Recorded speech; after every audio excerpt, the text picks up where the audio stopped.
Hello, what's on your move, Madman, and I'm back. And today, I've got a surprise for you, because today, I'm going to show you a DVD. Now, I know you're thinking, you don't really like those lower quality discs, do you? And you know what? You're right, I don't. But when they're the only available physical media platform that you can get them on, sometimes I just have to settle for it. So today, I've got a brand new one to show you, alright? This is the original version of Speak No Evil.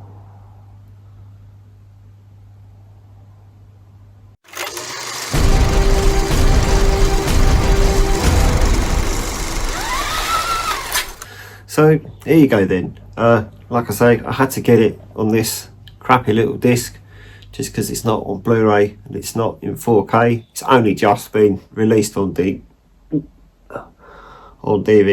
So I had to get it on this.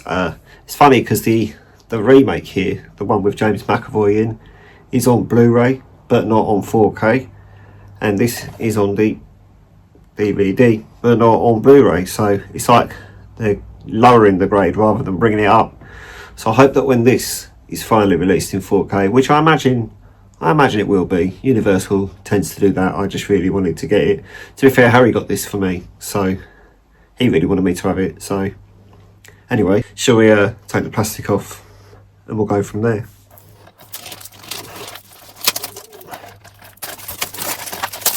Cool, I didn't think that was going to be that hard. That's what she said. So here's the back cover for you. I didn't show you that, did I? Let's have a look at the inside, eh? Cool, so a nice plain white inside there with no original artwork on the disc whatsoever. So it's really selling it, aren't they? Yeah. So I've got both of these now, so I'm quite happy about that. I can finally do that versus video, which is sort of what this is. I mean, I kind of did that when I did my video on this, but now I've got this as well. We can kind of cover both of them.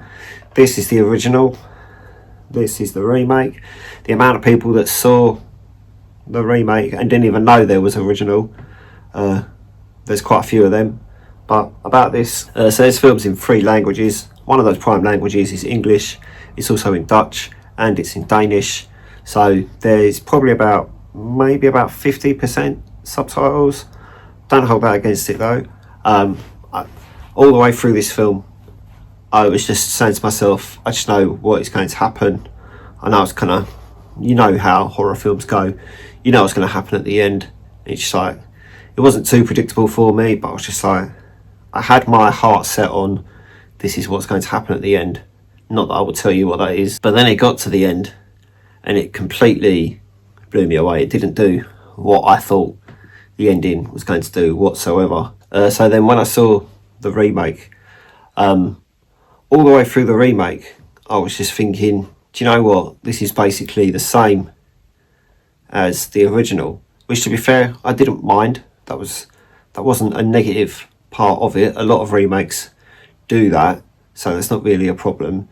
But I was a bit like, when I saw this one, when I saw this one, I was like, so I know what's going to happen at the end of them, because I've seen this and this is basically the same as that. I knew what the ending was going to be. But then when this one got to the end, it ended up doing what I originally thought that this one was going to do. So that was quite interesting. The last like 45 minutes, half hour of this film is completely different to the last half hour of this film. This film is a little bit longer.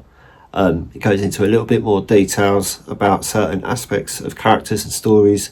So that was quite a good thing about the remake as well. I love both these films, to be fair.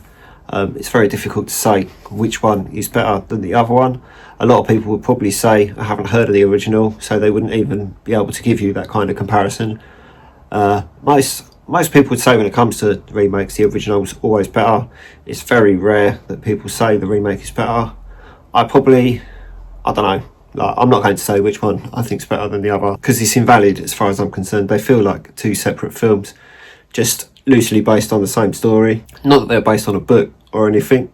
The guy that wrote this is completely different to the guy that wrote this. I don't even know if the man that wrote this is credited in this film as being based on his idea, because it says that this is written for the screen and directed by James Watkins, whereas this obviously wasn't. It's probably one of the first Blumhouse films that you're going to see that isn't full of jump scares.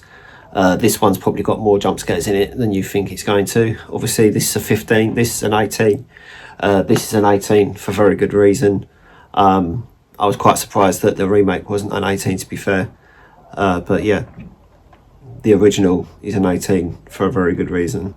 I'm not going to go into that reasons because, you know, spoiler alert, I don't want to spoil it, so I'm not going to do that. But yeah, I'm really looking forward to watching this again. I mean, I know it's only on a very low quality disc, but it's the best I could get for now. So I settled for it. It was only a tenner, so I was like, do you know what? It doesn't matter. It's the best I'm going to get for now. It says it's a Shudder original, so I'm willing to bet if I was subscribed to Shudder, it would probably have a better quality version of it on there, but I ain't subscribed to Shudder, and I'm not about to subscribe to it just to watch this in better quality, so sorry. Well, that's all the details I'm going to go into about those two films today. I don't know if that was what you would call a comparison, but it's the best I could do, without trying to ruin it for anyone. And I don't want to ruin films. I want to encourage you to watch them, not ruin them, so sorry. Like I say in every single video that I've done recently, there is a link in the description for my book, so if you could get that, I'd appreciate that. But I'm going to go now, so if you could like this video and subscribe to the channel if you haven't already, and I'm going to fuck off, okay? Goodbye.